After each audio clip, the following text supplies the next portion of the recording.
Hi everyone, ఈరోజు నేను వరలక్ష్మి వ్రతం అయితే చేసుకుంటున్నాను. అయితే ముందు రోజే అన్నీ నేను ప్రిపరేషన్స్ అన్నీ చేసుకుని పెట్టుకున్నాను అనమాట.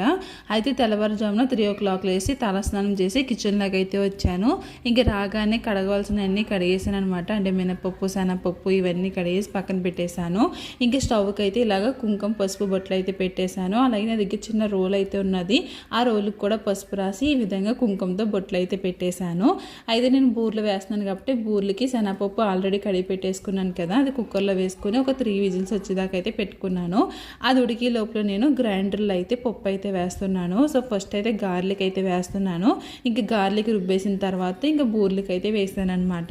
ఈ లోపల శనగపప్పు కూడా ఉడికిపోయింది. దాన్ని చల్లారేదాకా పక్కన పెట్టాను. ఎప్పుడు పనులు అప్పుడు చేసుకుంటే బెటర్ అని చెప్పేసి గ్రైండర్ కూడా కడిగి పక్కన పెట్టేసుకున్నాను. బూర్ల కోసం అని చెప్పేసి బెల్లం అయితే కరగబెడుతున్నాను. ఇది కరిగి లోపల నేను దేవుడి దగ్గర అగరబత్తి అయితే వెలిగిస్తున్నాను. నెక్స్ట్ షార్ట్ వీడియో అయితే వస్తుంది. వీడియో నచ్చితే లైక్ చేయండి.